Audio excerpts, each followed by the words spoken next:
So Apple's WWDC just happened and there are a lot of big headlines, including new AirPods, new Apple Watch, new Apple Watch Ultra, new Apple Watch SE, so the SE3, and then the biggest headline of them all, the iPhone 17 Air, the Pro, and just the iPhone 17 lineup, which has completely changed their design and everything.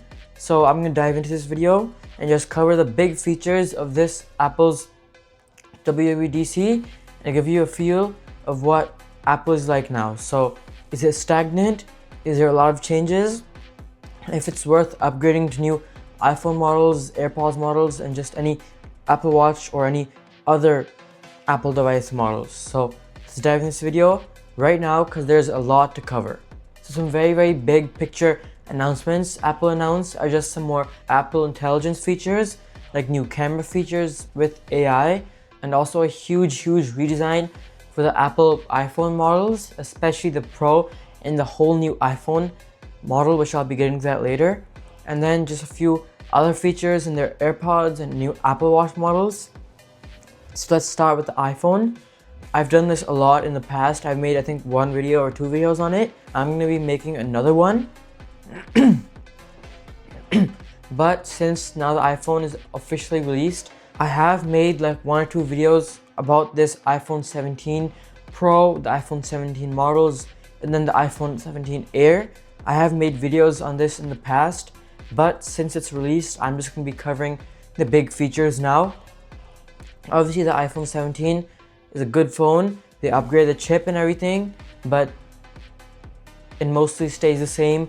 Like design related, it's basically like the same as the iPhone 16. It has those like two cameras stacked up and down, but there is no more iPhone 17 Plus. It is now the iPhone 17 Air, which I don't know if that's a good thing or a bad thing, but iPhone 17 is only a one camera, dual camera model, and is extremely thin, and it is about the same size as the Plus or the Pro Max. So just the biggest takeaways from this are it's very thin and pretty big, same size of like the 17 Plus, the Plus models, but main takeaways are it's very thin, very light. So if you want a phone like that, this is definitely what you want to buy. Since in my opinion, iPhones were a bit on the heavier side, but this is a much lighter and thinner phone, and I feel like it'll feel pretty good in your hands too. And the Air comes with the A19 Pro chip along with the Pro models, so that is definitely a very good upgraded chip.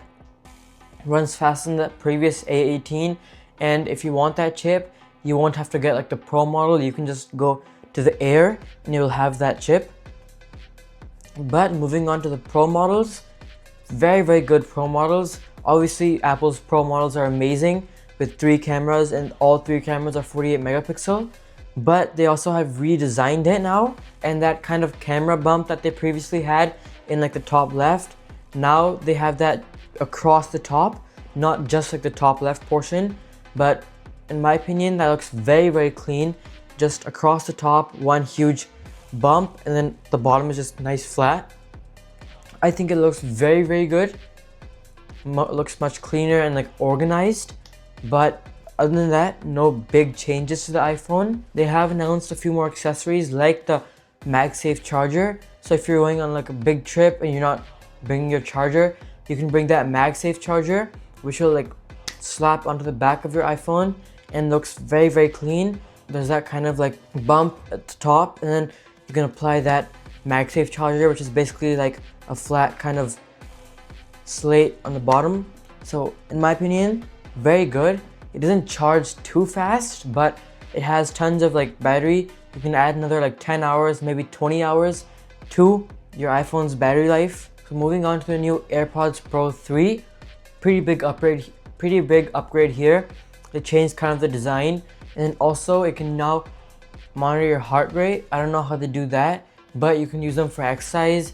You can like turn exercise on your phone, and then your watch can like monitor your distance you're traveling, the distance you traveled, your heart rate, stuff like that, how tired you are, everything like that, footsteps. So now a lot of people who wanted to do like a lot of fitness tracking, instead of like getting a whole watch for that, you can use your AirPods for a few of those features and also listen to music at the same time.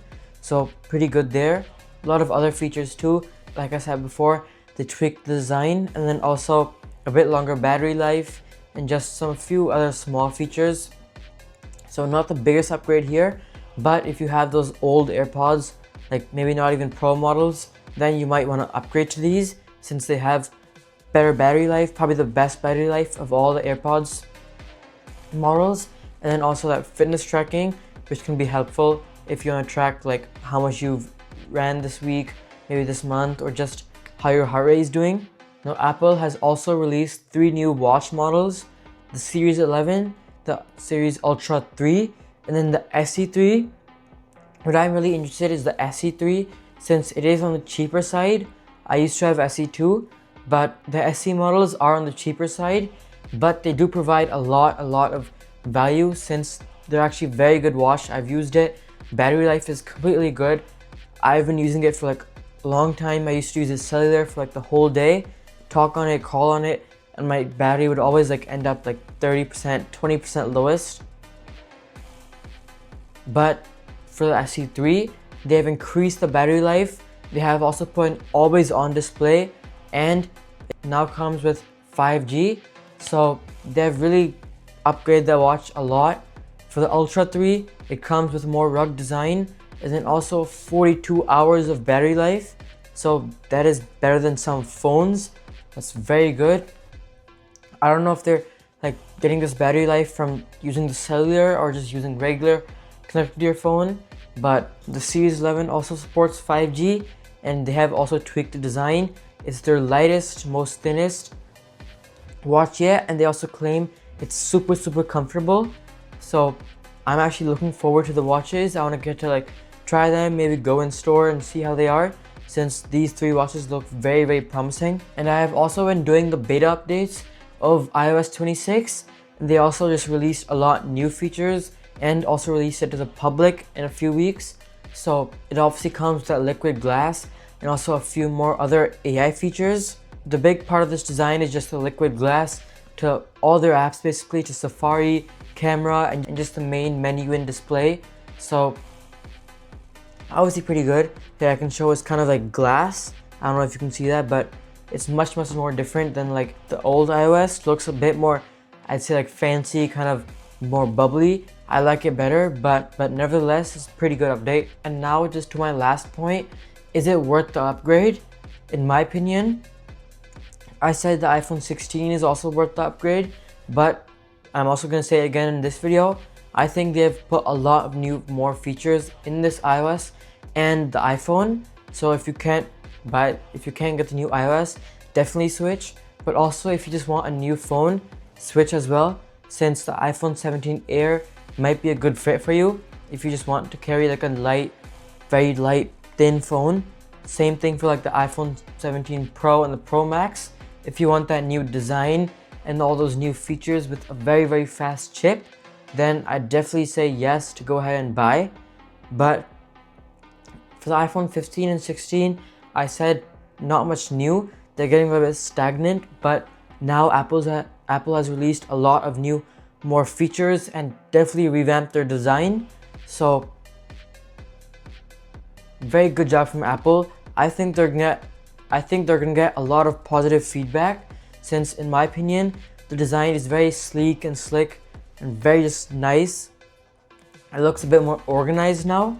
If you haven't seen the cameras are just in like these three in a clump, but they have moved like the sensor and the flashlight to the other side and put like this huge bezel up top, which I think looks better than just one huge island in the top corner. So that's it for today's video. Definitely a huge upgrade, and I think this is probably their best phone yet. They had got a little bit stagnant in the past few years, not making much progress, not changing design too much since iPhone 16 just regular lineup. They did change design a bit, but very good iPhone from Apple this year, and also very good accessory, Apple Watch, AirPods. Amazing upgrade and amazing WWDC. So that's it from me. I'll see you next one. Bye for now. YouTube Pro out.